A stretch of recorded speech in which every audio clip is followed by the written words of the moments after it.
solola plus magazine na bino yango e bandi sélection et saleme libino mokola lelo na Fiston Pero.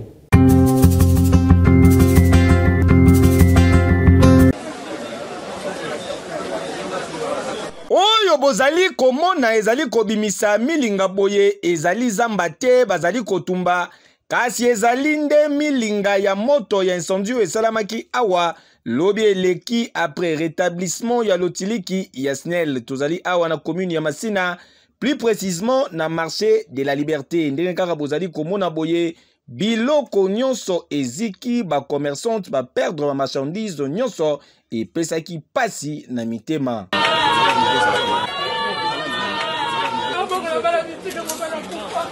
Informé na drame, Madame la Première ministre Judith Suminwa Tuluka a salaki descente na terrain et sika wapi a kendaki ko palper du doigt ba dégâts matériels pe kolukana nu solution moko ya chocho. Pour moi, c'est ça le plus important, de voir dans quelles conditions ces gens qui sont dans l'économie informelle fonctionnent.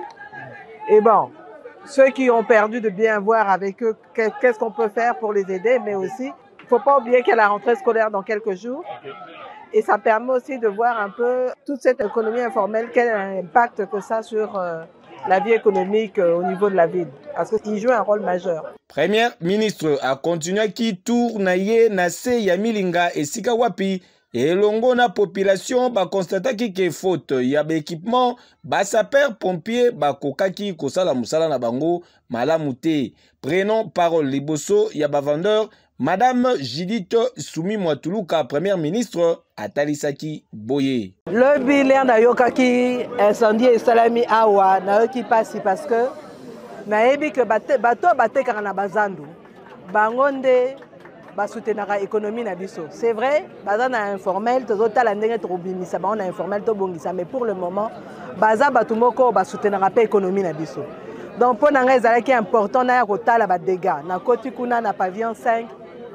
pratiquement biloko nyonso surtout eziki, il y a au moins plus de 100, pratiquement 100 tables, si pas plus.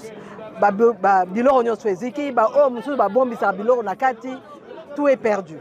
Donc pour nanga ezaki important natala ba dégâts nini mais plus encore le plus important ndenge batu toko sunga bango. Heureusement, nous n'avons pas eu de perte en vie humaine. Mais na ndenge za boye po na robongisa, il faut que na ordre. Na sengi bango ba représentant ba détaillant, ba ya lobby na bureau, ba représentant oya ba grossiste, bango nyonso tout ba koyana ba doléance na bango en faisant une liste batoyo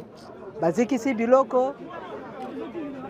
ba numéro de téléphone na bango ba komo na bango na biloko oyo bazako teka na pavillon esika bazalaki poto ko contrôler ba koya administrateur per ya marché kozala gouverneur à ville à Rosala, bourgmestre à Rosala, minaye na ministre à santé parce que nengeza awa tozana ba problème sanitaire et bandit, to bisonio sous toyoki makamwa mpox, et ça peu important na milieu au total ndenge to ko sensibiliser batu poto ko rapé ko combattre maladie wana. Bisonio surtout lobby to kutana na bureau nanga na primature. Poto solo la toye bandenge to ko sunga baninga na biso ya marché ya liberté oyo biloko ziki. Mais il faut tout ça là on a un ordre. Pour ça, tout ce qui est désordre, moyen to sunga bango e kozalate. Donc yango na lobby bango moko ba ponana. Solution peut to kozwa to rota la solution à court terme o na ndenga lelo to yebi que lobby rentrée scolaire ezane to ko sunga bango. Ba problème ezay belé na mboka. Ezakaka awate mais tozo solo la ndenga na za na bureau chaque ministre azo sala musala na ye ngana zo coordonner poto yeba ndenge to ko sunga population mobimba. Mais awa ndenge likama salami il faut peut totaler la bango car ndenge na kende kotala batu na suite Kivu na kende kotala batu na Goma awa pe il est important pe ana Kinshasa totala tozo banoccuper ba problème ya Kinshasa assainissement en ville bomoni ndenge gouverneur asi abani musala na ye mais na ka o salami rentrée de classe za lobby tokorota la karaboité photos de la bango solution. Entouré na vice-premier ministre, ministre y intérieur, na ministre ya santé publique, pe gouverneur ya ville province ya Kinshasa, chef ya gouvernement a sengaki na foule, basa la confiance na gouvernement oyo azali ko travailler pour na amélioration ya conditions de vie ya ba Congolais. Hey, yo!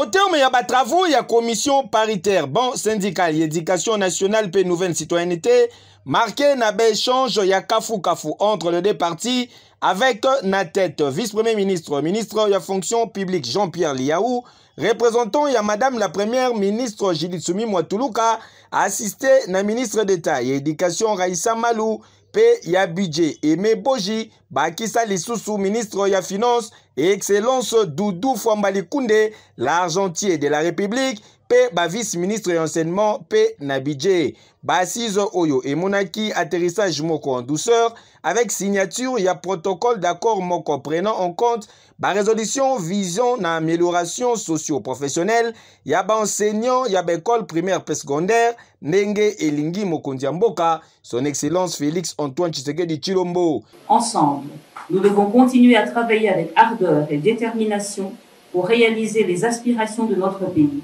et honorer la confiance que son Excellence M. Félix Antoine Tshisekedi Tshilombo a placée en nous. Nous restons résolus à transformer nos engagements en actions concrètes et à bâtir un avenir meilleur pour l'éducation en République démocratique du Congo. Et Sengeli Boyeba que le gouvernement a réitéré qui engagement na ye ya ko poursuivre na processus oyo visant pour na ko rendre viable ba condition de vie à l'enseignement, l'objectif est de garantir l'éducation nationale moko kitoko. Donc, ces hommes et ces femmes qui sont nos héros, qui nous ont appris à lire, à compter et à devenir des hommes que nous sommes. Voilà pourquoi nous allons tous ensemble nous battre pour matérialiser la vision chère à son Excellence, Monsieur le Président de la République. C'est vrai que nous avons des ambitions beaucoup plus grandes et légitime, mais ainsi que nous l'avons dit, c'est petit à petit que l'oiseau construit son nid. Et nous n'avons aucun doute qu'avec la synergie que nous avons mise en place, nous allons certainement aboutir dans les mois, les années qui viennent à une amélioration nette des conditions sociales de l'enseignant congolais. Car c'est le gouvernement congolais a déterminé pour te processus oyo esuka na katikati te kasi ekoma kino na suka na Kinshasa kaka te kasi peti na ba province nyonso selon ba recommandation ya mokonzi ya mboka chef de l'État son excellence Félix Antoine Tshisekedi Tshilombo Fachi Béton. Yeke yo.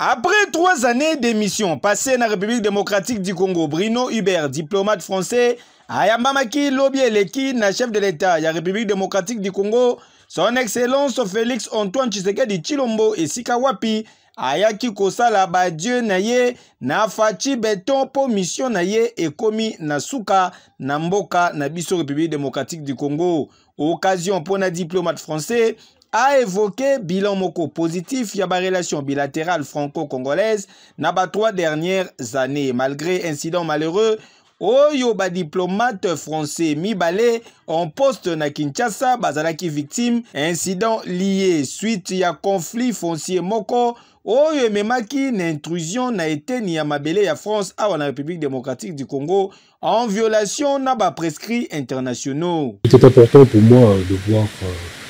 le président de la République, le chef de l'État, une circonstance un peu particulière pour moi qui est la fin d'une mission de 3 années dans le pays, et donc c'était une manière de venir lui dire au revoir. Nous avons traité de nombreux sujets. Le premier dont nous avons parlé, c'était effectivement le regrettable incident qui a affecté une de nos emprises diplomatiques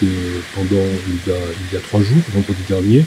Nous avions eu l'occasion d'en parler avec Madame la ministre d'État ce matin même, de cet acte regrettable, et nous a assuré que toutes les mesures allaient être prises, certaines mesures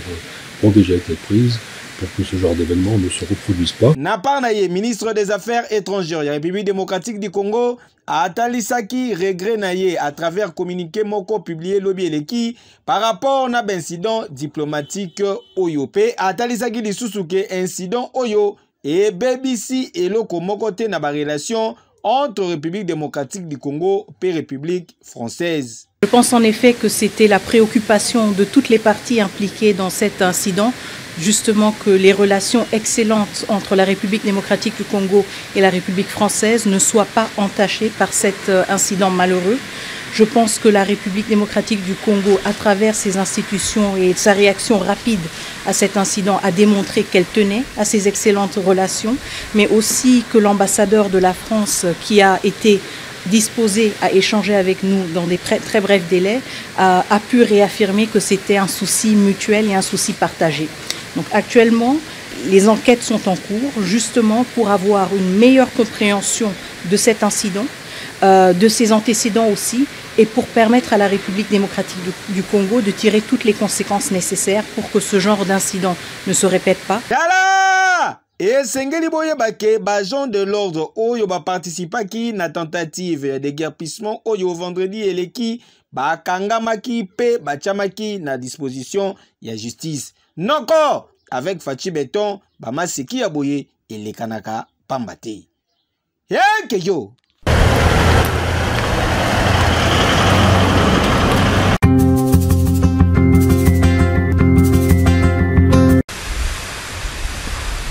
Et Salama na 1951 International Socialiste ezali organisation moko ezali kosangisa 132 partis socialistes topé socio-démocrates. UDPS, Union pour la démocratie et le progrès social, parti au pouvoir na République démocratique du Congo, pe membre ya plateforme internationale Oyo, pe bazali ko occupé poste ya vice-présidence à travers secrétaire général Nayango Augustin Kabouya. Et Sengeli boyeba ke ancien premier ministre tchadien pe président ya comité ya Afrique accompagné na secrétaire général Madame Chantal Kabouya azali porteur ya message ya haute hiérarchie ya international socialiste na chef de l'État son excellence Félix Antoine Tshisekedi Tshilombo. Au vu de la délégation qui m'accompagne, vous comprendrez aisément de quoi il s'agit. J'ai à ma gauche Madame Chantal Kabouya, qui est l'actuelle coordinatrice générale, en d'autres termes secrétaire général de l'Internationale socialiste. Et à ma droite, notre ami Auguste Kabouya, qui est un des vice-présidents de l'Internationale socialiste. Et donc, il se joint à la délégation pour porter ce message que nous avions de la part du président de l'Internationale socialiste, qui est l'actuel Premier ministre d'Espagne, qui nous a chargé de venir saluer le président Tshisekedi, lui présenter ses félicitations, parce qu'on n'a pas eu le temps, on n'a pas eu l'opportunité, on n'a pas pu s'organiser pour venir à l'investiture du président. Mais il n'est jamais trop tard pour le faire. Nous sommes venus lui présenter les félicitations de l'Internationale socialiste et le soutien de notre mouvement, dont vous savez que l'UDPS fait partie depuis des dizaines d'années. C'est un des partis membres influents de l'Internationale socialiste. Et donc c'est cette mission que nous sommes venus essentiellement exécuter pour apporter le soutien de l'Internationale socialiste au président Tshisekedi et à la République démocratique du Congo. Et Sengeli boyeba lisusu ke International socialiste ezali successeur et International ouvrière socialiste oyo et regroupa majeure partie yaba parti travailliste socio-démocrate pe travailliste entre 1923 et 1946. Parmi les membres actuels et international socialiste, nous allons retrouver notamment Parti socialiste français, Congrès national africain en Afrique du Sud, Parti social-démocrate en Allemagne, et Union pour la démocratie et le progrès social, parti au pouvoir en République démocratique du Congo. Yo!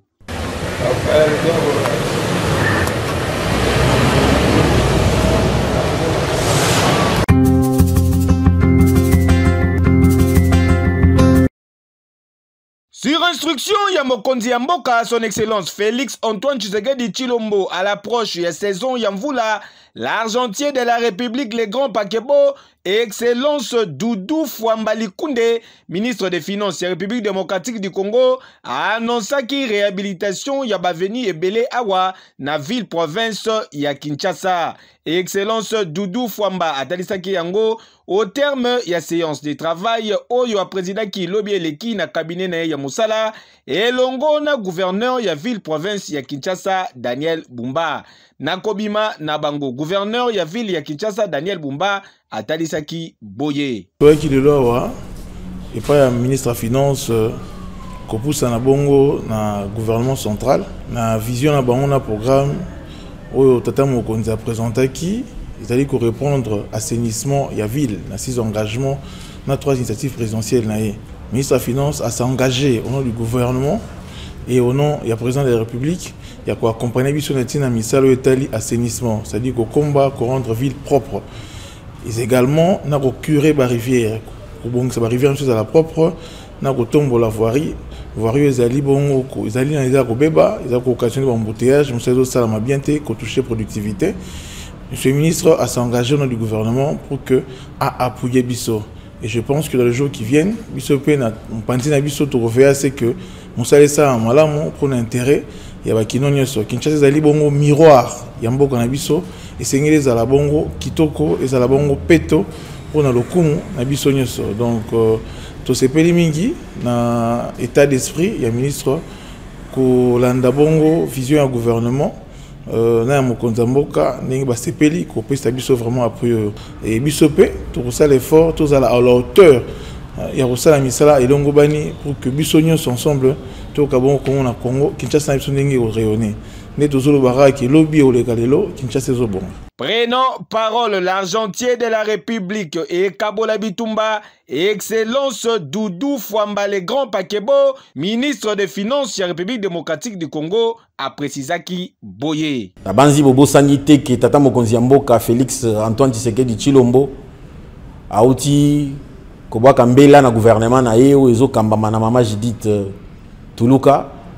pour être tout le monde le lenge nini to ko appuyer ville na biso ya Kinshasa pour awande siège ya ba institution kolanda maloba tata mokonzi mboka premier ministre bengaki gouverneur na ba kambiebele ya kati ya gouvernement central pour na kotala ndenge nini to ko apporter concours pe appui na biso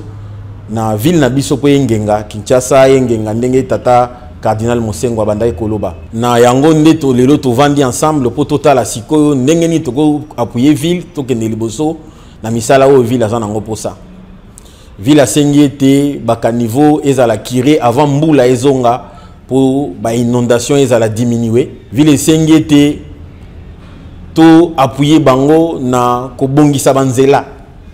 batangeli biso pe banzela ebele oyo faut to appuyer pour to réhabiliter yango Bokasa, Kalembelembe, Kabinda, Asosa, Ndambu ya Kasavubu, Banzela et Belé, Oyo, Mwandambu, Balakisi biso à peu près 27 km. Oyo, Zo Senga, qui na minute Oyo, Kalombango, Nyonso, gouvernement central a apporté appui naïe. Na instruction, Tata Mokonzi Yamboka, Tondimi, Toko apporté appui wana, pour être Banzela wana, et à la réhabilité, population Nabiso, émis déplacé facilement, tout diminuer tant soit paix, bambouteillage dans la ville en attendant. Ba projet mine ne o bango moko ba ko sala na cadre ya budget na bango parce que bazana budget na bango na programme na bango yango to sengi bango pete gouvernement akocha non seulement ba moyen pour na ba axe wana oyo bo sengi mais également akocha expertise na à travers bureau central de coordination BCECO pour appuyer musala oyo bo ko sala na banzela wana et puis na makambo etali assainissement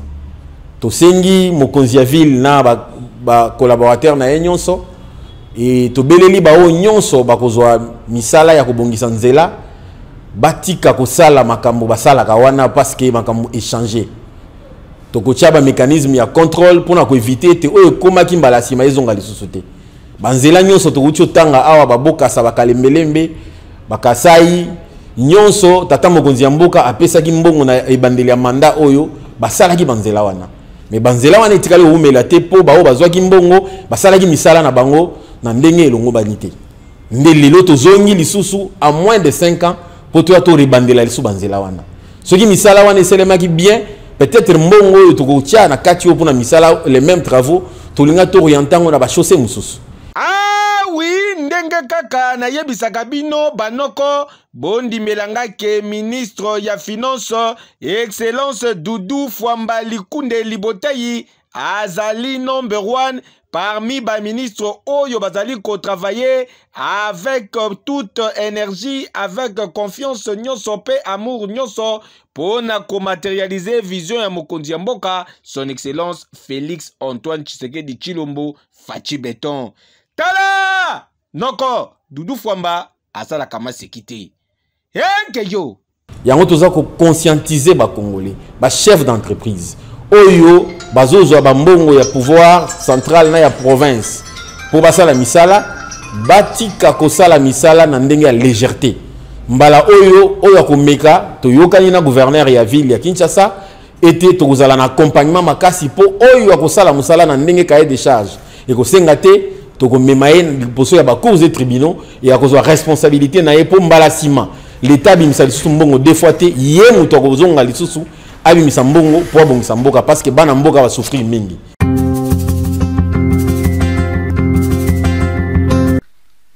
Ezalaki moment moko décisif pour na vice-ministre y intérieur, sécurité et décentralisation pour nous transmettre instruction claire y a chef de l'État, son excellence Félix Antoine Tshisekedi Tshilombo, commandant y a forces armées y a République démocratique du Congo, pays y a la police nationale congolaise na bassin gouverneur y a espace Grand Kasai convoqué en urgence na Mbujimayi pour la réunion, il y a conseil de sécurité, il y a des services locaux. Après près d'une heure, numéro 2, il y a territorial, na République démocratique du Congo, Atalisaki, na communication, na ye, Kesengeli, na Bakambi, il y a Kasai, Kasai central, Kasai oriental, Lomami, Pesankourou, Bamatisa, niveau, il y a vigilance, na moment, Oyomboka, ils allaient agresser, na Rwanda, pe, ba complice, na Bango. C'est tout à fait normal, comme vice-ministre en charge de l'administration, et devait quand même écouter les gouverneurs de province pour l'état sécuritaire dans toutes les 5 provinces qui constituent l'espace Grand Kasaï. Les 5 gouverneurs se sont retrouvés et chacun d'eux a pu brosser succinctement ce qu'est la sécurité dans sa province. Il nous a écoutés et il va agir par rapport à toutes les doléances, les plaintes de chaque gouverneur. Très satisfait d'un message au vice-ministre y intérieur Amemelaki Bango, les 5 gouverneurs y espace Grand Kasai bazwaki engagement yako s'investir na vision ya Mokonzi Mboka, son excellence Félix Antoine Tshisekedi Tshilombo pour na kimia pe développement na ba milliers na Bango ainsi que pour na Congo moko fort debout pe prospère. Keyo.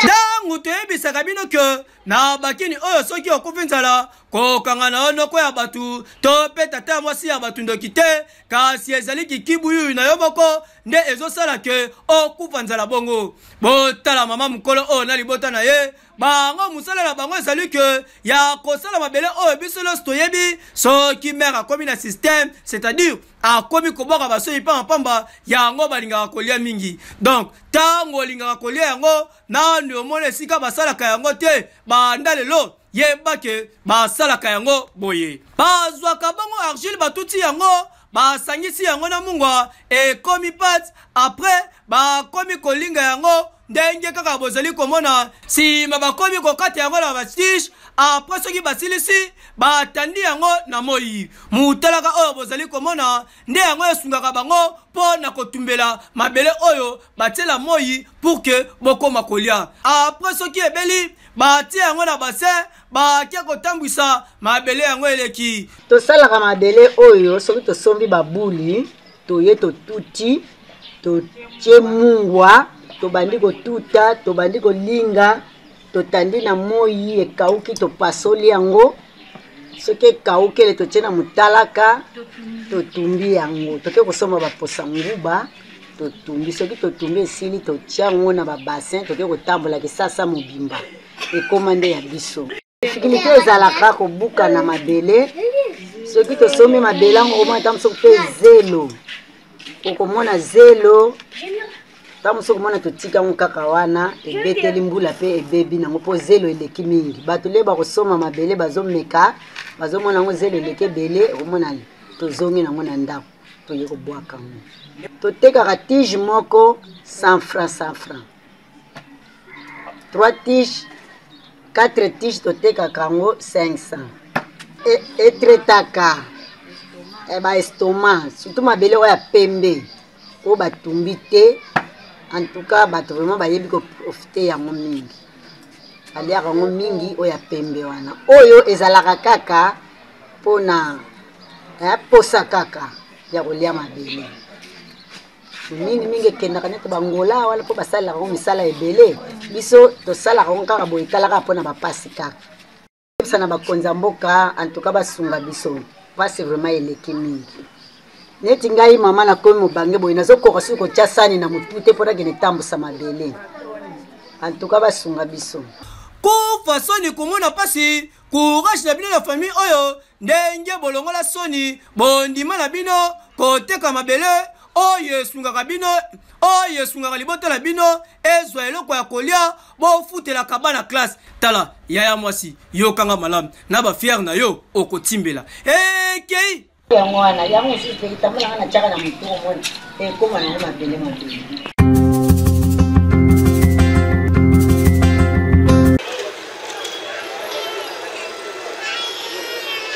esika oyo bozali komona lokola zamba boye ezali zamba te tozali bel et bien na kati ya institut technique agricole ya Mombele tozali awa na commune ya Limete ndenge esika oyo etikala abandonné boye elekelaka population makasi na ndenge ya kosakana te po bazali ko se souvenir na un certain jeudi 20 juillet 2023 esika wapi mokonzi ya mboka Félix Antoine Tshisekedi Tshilombo ayaka personnellement awa pour na procéder na cérémonie ya pose ya première pierre ya construction ya centre de ressources Moussala.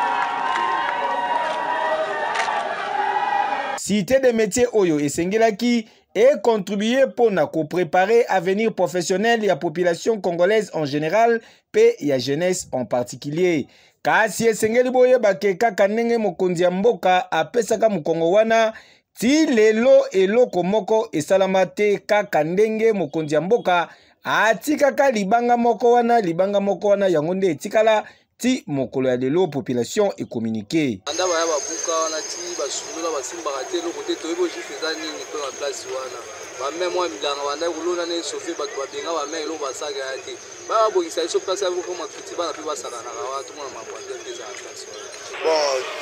pour le moment tomona ata ni brique ni kaesi moko ni ata camion esilo ne ekotide frère kuti ne bakataki bengana mama bilanga bongo basalaki erreur me batika bamama batrape bilanga bilanga ya tikoli ya biso bandunda bamakembeli bamama kuna basalaka su te batika terrain vide kaka boye batiti ebota comme okonesima forêt moko boye na kati donc ti jusqu'aujourd'hui ata mosala moko esalani awa na kati ya tikoli te. Kasi esengeli boyebake projet oyo ezalaki na vision ya koaccompagner près de 5000 jeunes Kinois dont 2500 n'employabilité d'ici 2025. Nayango et Zalaki peut prévu mis sur pied il y a dispositif moko pédagogique, technique et numérique pour na rendre plus pratique formation dispensée. Tala awa sikoyo population bazali komituna nani aliambongo ya misala oyo papa Jules Alingetekei inspecteur général chef de service ya IGF pe papa ministre d'état ministre ya justice bolandela nanu likambu oyo point sur point. Papa Etienne Tshisekedi olobi mboka ekofi pona moyibi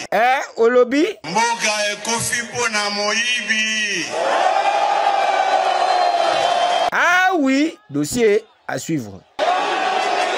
Merci pour la confiance, pour la fidélité. Sur la plus commune à Souka, vous savez la image, vous pouvez merci. Na Jacob Kayen Nazaraki, Nasima caméra régie finale et Sima Makibongo, Nabondi Vukulu, Bamataba Kita Babal Kalmabele, na préférable.